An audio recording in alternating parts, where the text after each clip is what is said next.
మా గౌరవ భారతీయ జనతా పార్టీ శాసనసభ్యులు అసెంబ్లీ వేదికలో మీ సమస్యల గురించి మాట్లాడుతూ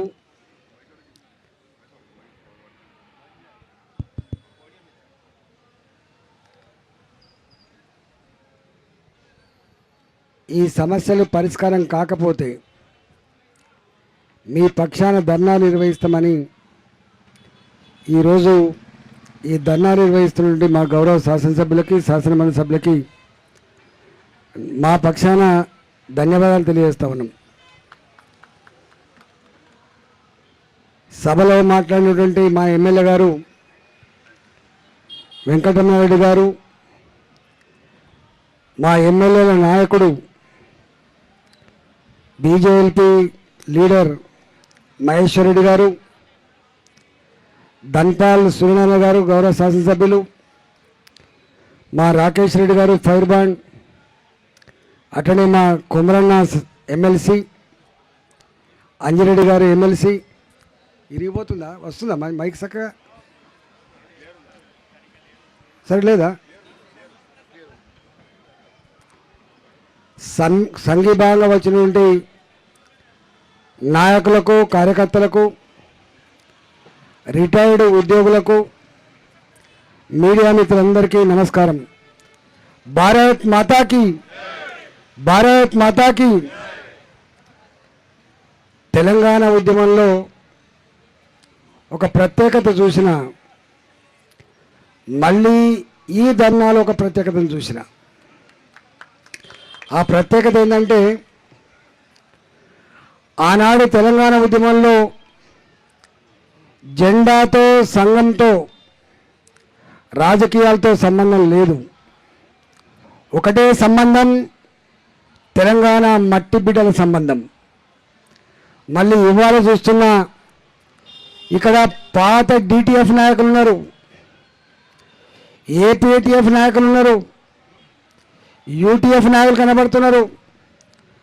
అనేక సంఘాలలో నాయకుల స్థాయిలో పనిచేసినటువంటి వాళ్ళందరూ కూడా మాకు ఇవాళ జెండా లేదు, మాకు ఇవాళ సంఘం లేదు, మా ఏకైక ఆశయం మా రిటైర్డ్ ఉద్యోగుల ప్రాణాలు కాపాడే మా ఎజెండా అని చెప్పి ఇవాళ తరలి వచ్చి ఈ ప్రభుత్వం మీద కన్నీరు జనానికి వచ్చినటువంటి మా ఉద్యోగులు కనబడుతున్నారు.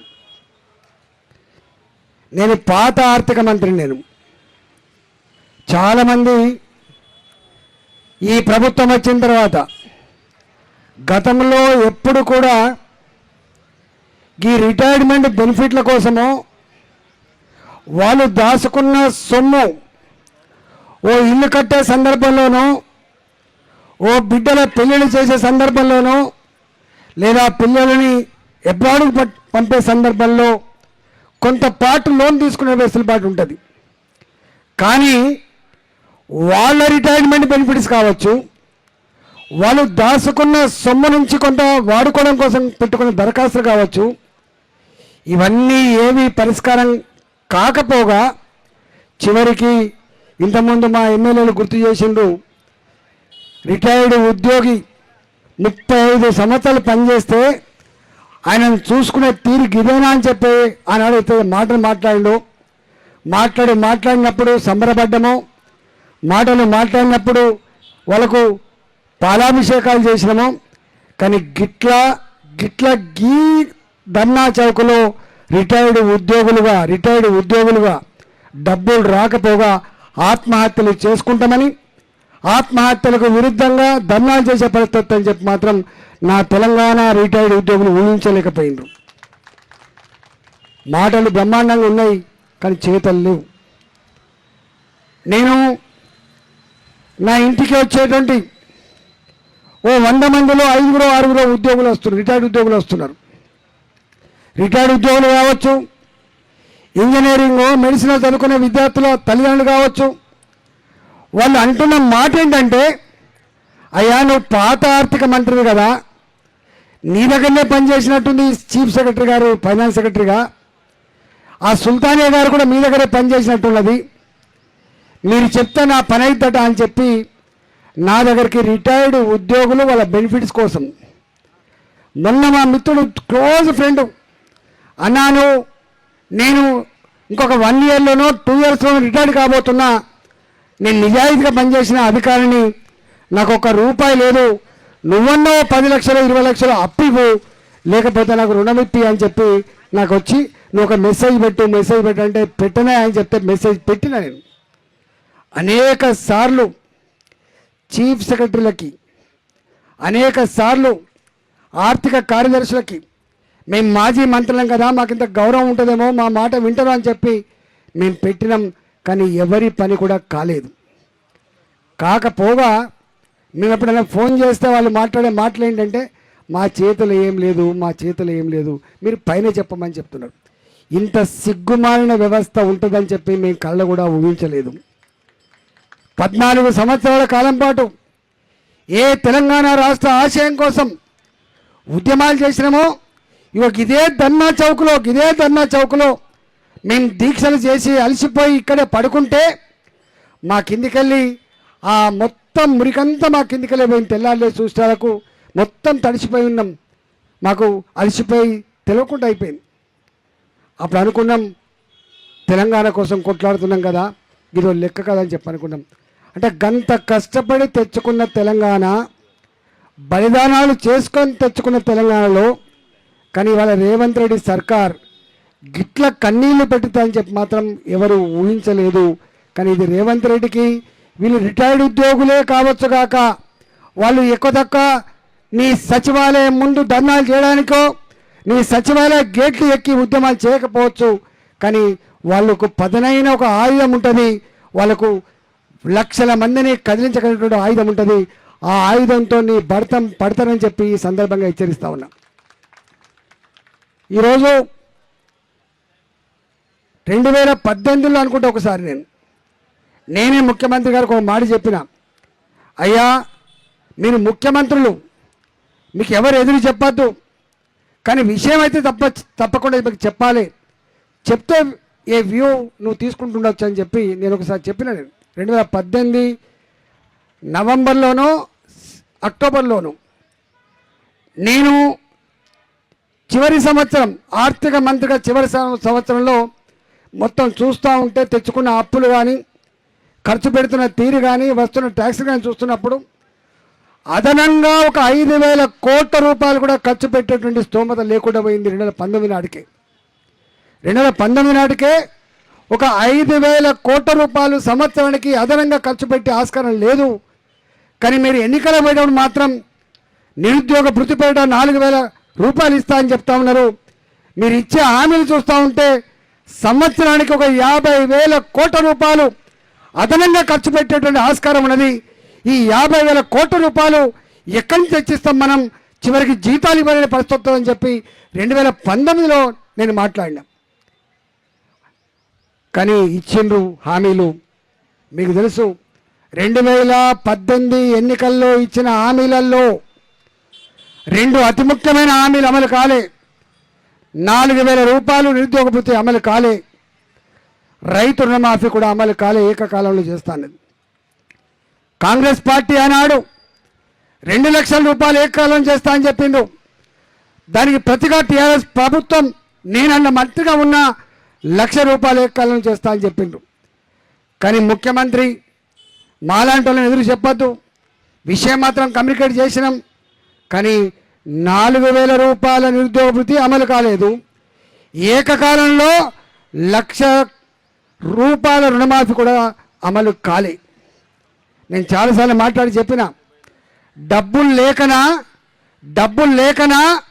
2021లో నేను భారతీయ జనతా పార్టీ శాసనసభలో గెలిచిన తర్వాత అనేక సమస్యలు మేము మాట్లాడుతున్నప్పుడు ఈ విషయం కూడా మాట్లాడినా, అయ్యా నువ్వు 4,000 రూపాయలు ఇస్తా అని చెప్పినావు, ఎందుకు ఇవ్వలేకపోతున్నావు? రైతాంగానికి 1,00,000 రూపాయల రుణమాఫీ ఏకకాలం చేస్తా అని చెప్పినావు, ఎందుకు చేయలేకపోతున్నావు? డబ్బులు లేకనా మోసం చేయడానికి అని చెప్పి అడిగినా దానికి సమాధానం లేదు. కానీ నాకు మాత్రం సమాధానం తెలుసు, నీ దగ్గర డబ్బులు లేవనే విషయం తెలుసు నాకు. 2021 నుంచి మాట్లాడిన నేను ఇవాళ రేవంత్ రెడ్డి వచ్చిన తర్వాత నేను అనుకున్నా, దేశాన్ని పాలించిన పార్టీ, ఈ దేశాన్ని అతి ఎక్కువ సంవత్సరాలు పాలించిన పార్టీ కాంగ్రెస్ పార్టీ, రాష్ట్రాన్ని పాలించిన పార్టీ కూడా కాంగ్రెస్ పార్టీ. రేవంత్ రెడ్డి గారు హామీలు ఇస్తున్నప్పుడు నేను మాజీ ఆర్థిక మంత్రిగా బాధ్యత కలిగిన పౌరుడిగా ఆనాడు నేను ప్రశ్నించిన, అయ్యా రేవంత్ రెడ్డి గారు నీవెప్పుడు మంత్రివి కాలే, నీవెప్పుడు అధికార పార్టీలో లేవు, నీకు విషయ పరిజ్ఞానం ఉందో లేదో నాకు తెలియదు, కానీ నీవిచ్చే హామీలు చూస్తూ ఉంటే, నీ డిక్లరేషన్ చూస్తూ ఉంటే కేసీఆర్ మాట మళ్ళీ గుర్తొస్తుంది, నాకు 2018 గుర్తొస్తూ ఉంది అని చెప్పి నేను మాట్లాడినా. అప్పుడు వాళ్ళు చెప్పిన మాట ఏంటంటే, ఆయననే ఆర్థిక మంత్రి చేసిందా, ఆయనకే తెలివి ఉందా, మాకు అనుభవం లేదా, నాకు తెలివి లేదా అని చెప్పి మాట్లాడు.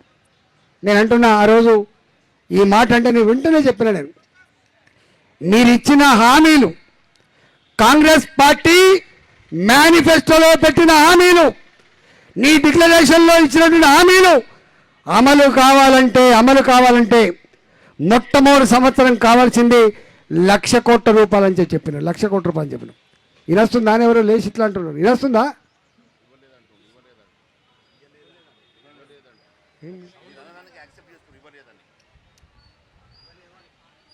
నేను ఆ రోజు చెప్పిన మొట్టమొదటి సంవత్సరం మాత్రం 1,00,000 రూపాయలు కావాలి, 1,00,000 కోట్లు కావాలి.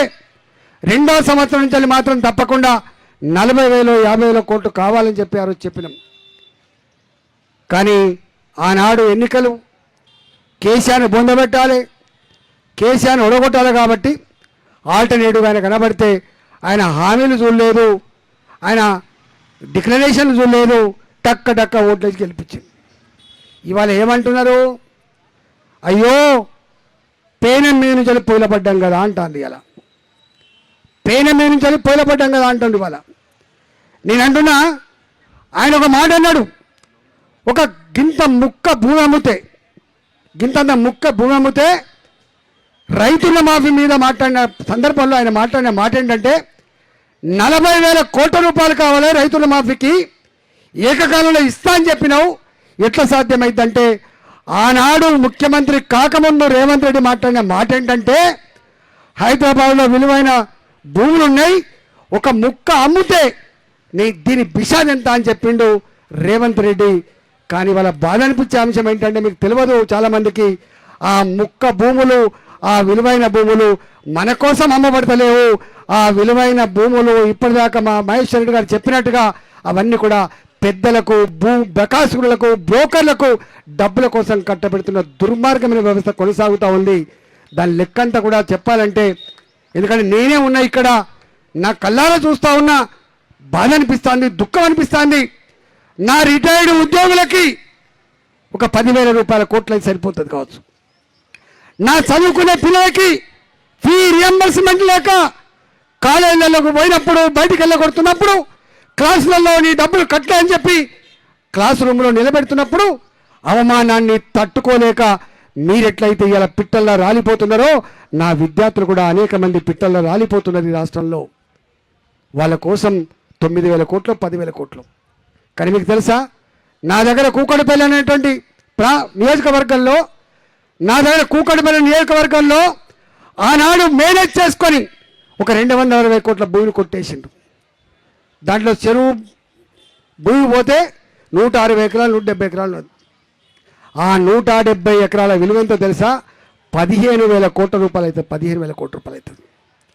ఆయన చెప్పిన ముక్క భూమి, ఆయన చెప్పిన విలువైన భూమి ఎవరికి పోతా ఉంది?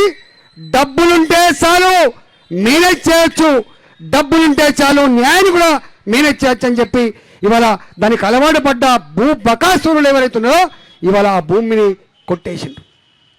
నేను 2007 నుంచి కొట్లాడిన, 2007 నుంచి కొట్లాడిన ఎల్లమ్మ బండ అక్కడ. ఆ ఎల్లమ్మ బండ బాచుపల్లి దగ్గర ఉంటుంది, ఇలా నా పార్లమెంట్ కింద వస్తుంది. ఎల్లమ్మ బండ ఆనాడు రాజశేఖర్ ముఖ్యమంత్రి ఉన్నప్పుడు ఒకటే సర్వే నంబర్ ప్రభుత్వపరమైన భూమి 150 ఎకరాలని పేదలకు ఇళ్ల జాగాల కోసం ఇచ్చిండు. మిగిలిన 100-125 ఎకరాల భూమి ఉండి అక్కడ ఇంకా గవర్నమెంట్ భూమి పంచంగా మిగిలిన 120 ఎకరాల భూమి. ఇవాళ బాధ అనిపించేది ఏంటంటే, ఆ గవర్నమెంట్ భూమి కోర్టులో మేనేజ్ చేసుకొని అది ప్రైవేటు భూమిగా ఇలా రిజిస్టర్ కాబోతా ఉంది. ఆ భూమి విలువ ఇలా 6,000 కోట్ల రూపాయలు 7,000 కోట్ల రూపాయలు ఉంటుంది. అలా 6,000 కోట్ల రూపాయలు 7,000 కోట్ల రూపాయలు ఉంటుంది. అది ఎల్లమ్మ బండ సర్వే నెంబర్ 59లో ఉంటుంది. అలా ఇలా ఏమంటాడు ఈ ముఖ్యమంత్రి? ఆనాడు కేసీఆర్ భూములను చెరబడుతున్నాడని చెప్పినవో, 22A కింద పెట్టి 1,000 కోట్ల రూపాయలు సంపాదిస్తున్నామని చెప్పినవో, లక్షల కోట్ల రూపాయల విలువైన భూములు మాయమవుతున్నాయని చెప్పినవో, అవి సంపూర్ణంగా ఇంకా కొన్ని మిగిలి ఉంటే, ఆనాడు వాళ్ళు రాచబాటలు వేస్తే మిగిలి ఉంటే, ఇవాళ చేతికి మట్టంటకుండా వాటిని అడ్డం పెట్టుకొని, ఆ తీర్పులను అడ్డం పెట్టుకొని వాళ్ళు ఇచ్చిన జీవాలను అడ్డం పెట్టుకొని, వాళ్ళు నడిపిన ఫైనల్ అడ్డం పెట్టుకొని, ఇవాళ వీళ్ళు కూడా ఇవాళ మీరు చెప్తున్న మా మహేశ్వర చెప్తున్నా కదా 2,000 కోట్ల రూపాయలు 3,000 కోట్ల రూపాయలు. ఎంత బాధ అనిపిస్తా అంటే మన డబ్బులన్నీ కూడా మన శ్రమంతా కూడా ఇవాళ ఢిల్లీకి పోతా ఉంది. ఇవాళ ఎక్కడో కేరళ ఎన్నికలకు, ఎక్కడో బెంగాల్ ఎన్నికలకు, ఎక్కడో తమిళనాడు ఎన్నికలకు మా రిటైర్డ్ ఉద్యోగులు చచ్చిపోతూ ఉంటే, మా చదువుకున్న పిల్లలు చచ్చిపోతూ ఉంటే, మా భర్తలు చనిపోయిన నుండి మా ఆడబిడ్డలకి పెన్షన్ రాక ఇవాళ దిగాలు పడి ఉంటే, కొత్త పెన్షన్ లేవు, భర్తలు చనిపోయిన మహిళలకు పెన్షన్ లేవు, హ్యాండిక్యాప్డ్ వాళ్ళకి పెన్షన్ లేవు. కానీ వేల కోట్ల రూపాయల విలువైనటువంటి హైదరాబాద్ నా ప్రజల భూములు మాత్రం ఇవాళ బ్రోకర్ల పాలు చేసి 1,000 కోట్ల రూపాయలు ఇలా వాటికి పోతా ఉన్నాయి. తెలంగాణ సమాజం మౌనంగా ఉండే సమాజం కాదని మాత్రం తెలుసు. ఎప్పుడో సందర్భం వస్తే మత్పరిచ్చే మాయ చేసే గుణం తెలంగాణ ప్రజలకు లేదు. తెలంగాణ ప్రజలకి బరిగీసి కొట్టాడేటువంటి శక్తి ఉంటుంది. ఇవాళ సప్పుడు చేయకపోవచ్చు, ఇంకా 2.5 సంవత్సరం ఉందని చెప్పి అనుకోవచ్చు, ఇది మౌనంగా భరిస్తుందని చెప్పి భావిస్తుండొచ్చు. కానీ లేచినాడు ఆపగలిగే శక్తి రేవంత్ రెడ్డి కాదు కదా, రేవంత్ రెడ్డి జేజమ్మ కూడా లేదు. గుర్తుపెట్టుకోండి. ఏం మాట్లాడుతున్నారు మీరు? 10.5 సంవత్సరాలు 2028లో ఎన్నికలు జరగాలి, ఇవాళ 29లో ఎన్నికలు జరుగుతాయి.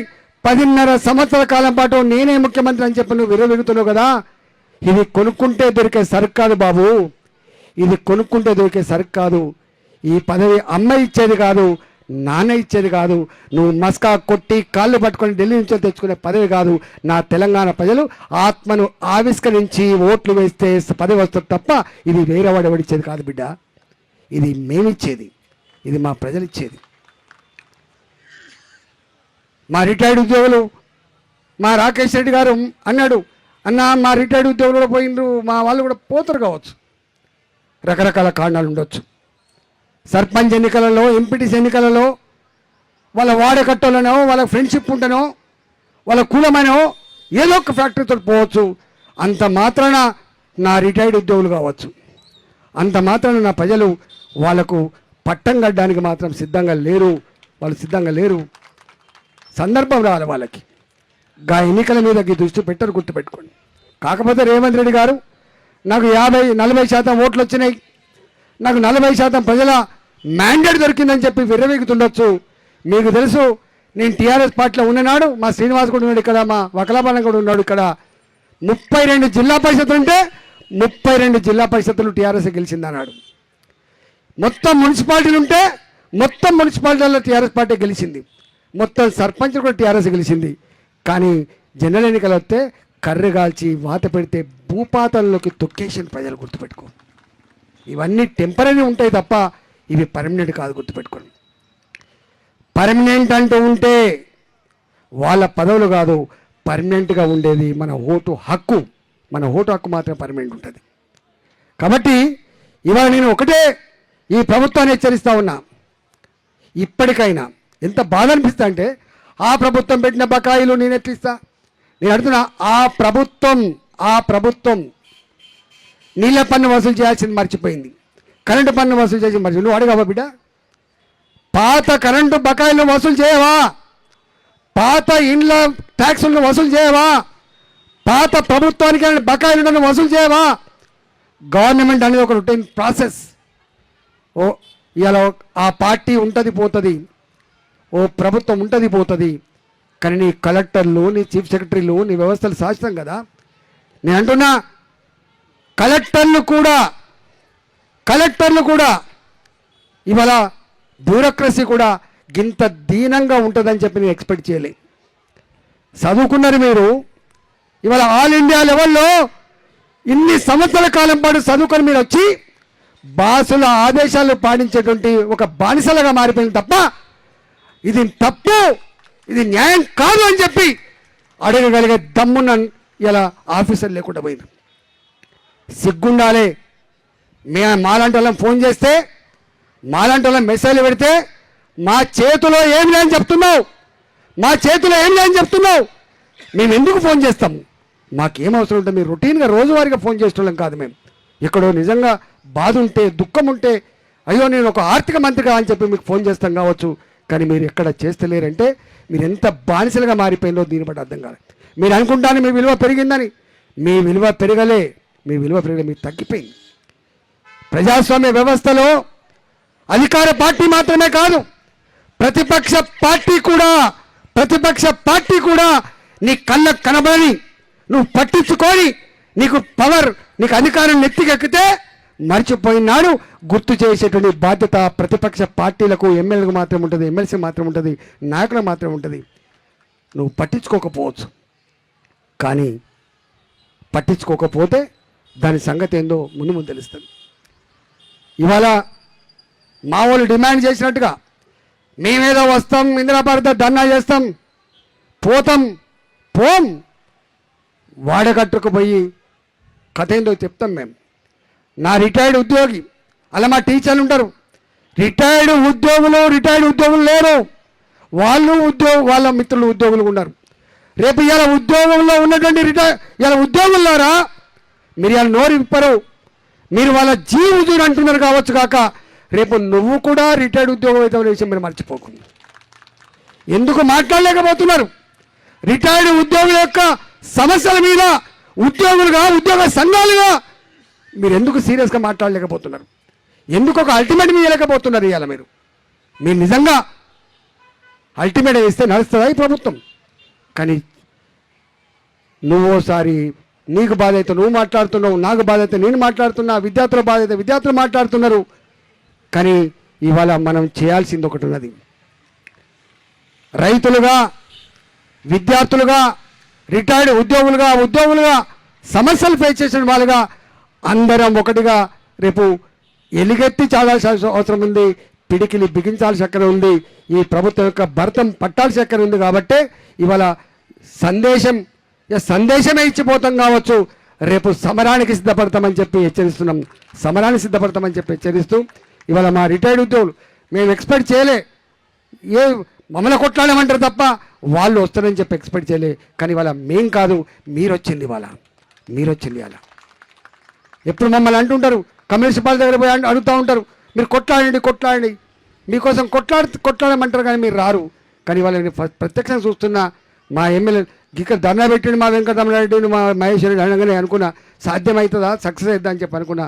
కానీ ఇంత పెద్ద ఎత్తున ఆకలిని దిగమింకొని కూడా సమస్య మాది అని చెప్పి గుండెల్లో పెట్టుకొని ఇవాళ దాని తీవ్రతని ఈ రేవంత్ రెడ్డి సర్కారుకి వినిపించాలని చెప్పి మీరు పాల్గొంటున్న తీరు, ఒక మనిషి కూడా లేవకుండా ఇలా మీరు పార్టిసిపేట్ తీరే రేవంత్ రెడ్డి గుండెల్లో రైలు పరిగెత్తుతుందని చెప్పి హెచ్చరిస్తూ ఇవాళ మళ్ళీ ఈ సమస్య పరిష్కారం కాకపోతే ప్రణాళికలు రచించుకొని ఇలా సర్కారు మీద సమరం చేస్తామని చెప్పి ఆ సమరంలో భారతీయ జనతా పార్టీ శాసనసభ్యులుగా, శాసన మండలి సభ్యులుగా, కార్యకర్తలుగా, నాయకులుగా, ఎంపీలుగా మేమందరం మీ వెంట ఉంటామని చెప్పి తెలియజేసుకున్న భారత్ మాతాకి